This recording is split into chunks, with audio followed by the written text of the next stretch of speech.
ایک بار کا ذکر ہے۔ ایک بہت خوبصورت شہزادی تھی جو اپنے شاندار محل میں رہتی تھی۔ دن رات لوگ دور دور سے اس سے شادی کی خواہش لے کر آتے۔ بڑے بڑے راجے، شہزادے، تاجر سب اس کی خوبصورتی کے گیت گاتے، مگر شہزادی کے دل میں ایک خلش تھی۔ وہ افسردہ لہجے میں کہتی، یہ سب مجھے دیکھتے ہیں مگر کوئی مجھے سمجھتا نہیں۔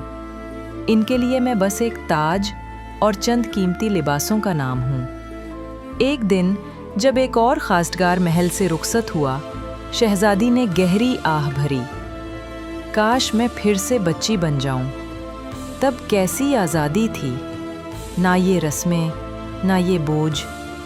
پھر اچانک اسے یاد آیا، میرا سنہری گیند کہاں گیا؟ وہی گیند جو دھوپ میں چمکتی تھی جب میں اسے ہوا میں اچھالتی تھی۔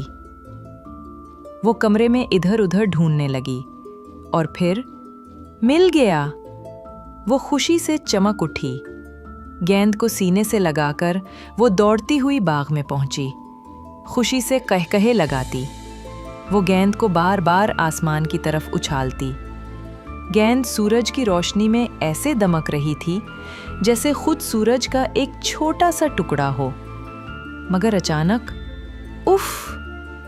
گیند اس کے ہاتھ سے پھسلی، زمین پر ٹپ ٹپ کرتی ہوئی گئی اور چھپاک محل کے گہرے فوارے میں جا گری۔ شہزادی فوارے کے کنارے جھک کر بولی، میری گیند؟ اب میں کیا کروں؟ اسی لمحے پانی میں ہلچل ہوئی اور ایک چھوٹا سا مینڈک باہر آیا۔ تم کیوں رو رہی ہو شہزادی؟ اس نے نرمی سے پوچھا۔ شہزادی نے روتے ہوئے کہا، میری سنہری گیند فوارے میں گر گئی ہے اور وہ بہت قیمتی ہے۔ مینڈک نے مسکرا کر کہا، اگر میں تمہاری گیند واپس لے آؤں تو کیا تم مجھ سے دوستی کا وعدہ کرو گی؟ شہزادی نے ہنستے ہوئے کہا، ہاں ہاں، جو چاہو لے لو، بس میری گیند واپس دے دو۔ مینڈک چھپاک سے پانی میں کودا اور کچھ دیر بعد گیند اس کے سر پر چمک رہی تھی۔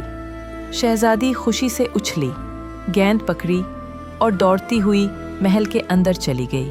ارے رک جاؤ شہزادی، مینڈک نے پکارا، تم نے وعدہ کیا تھا۔ مگر شہزادی نے سنی انسنی کر رات کو جب بادشاہ کے ساتھ کھانے پر بیٹھی تھی، دروازے پر دھپ دھپ دھپ کی آواز آئی۔ یہ اس وقت کون ہو سکتا ہے؟ بادشاہ نے حیرت سے پوچھا۔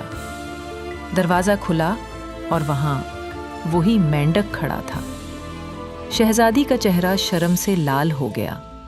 بادشاہ نے سخت لہجے میں کہا، بیٹی، وعدہ نبھانا بادشاہت سے بڑھ کر ہوتا ہے، اسے اندر بلاؤ۔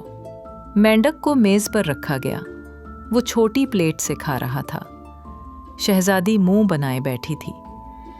کھانے کے بعد مینڈک نے آہستہ کہا، شہزادی، میں تھک گیا ہوں، کیا میں تمہارے تکیے پر سو سکتا ہوں؟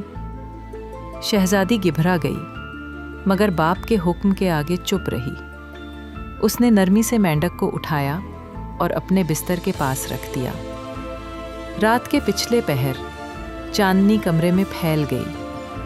شہزادی نے آہ بھری، امید ہے اب تم خوش ہوگے چھوٹے مینڈک۔ اچانک ایک زوردار روشنی پھیلی۔ شہزادی حیرت سے اٹھی۔ مینڈک غائب تھا اور اس کی جگہ ایک خوبصورت شہزادہ کھڑا تھا۔ میں ایک جادو کے زیر اثر تھا، شہزادی نے مسکراتے ہوئے کہا، مجھے ایک سچی دوستی کی ضرورت تھی تاکہ یہ جادو ٹوٹے، اور تم نے وہ وعدہ نبھایا۔ شہزادی کی آنکھوں میں چمک آ گئی۔ تو تم ہی وہ تھے جو مجھے اصل میں دیکھتے تھے، اس نے نرمی سے کہا۔ پھر دونوں کے درمیان ایک ایسی دوستی ہوئی جو کسی تاج یا دولت سے زیادہ قیمتی تھی۔ وقت گزرا، دوستی محبت میں بدلی اور آخرکار دونوں نے شادی کی۔ یوں وہ ہمیشہ خوش رہے، اور ان کی کہانی نے سب کو یہ سکھا دیا کہ سچی نیت اور خلوص سے کیا گیا وعدہ ہمیشہ روشنی بن کر لوٹتا ہے۔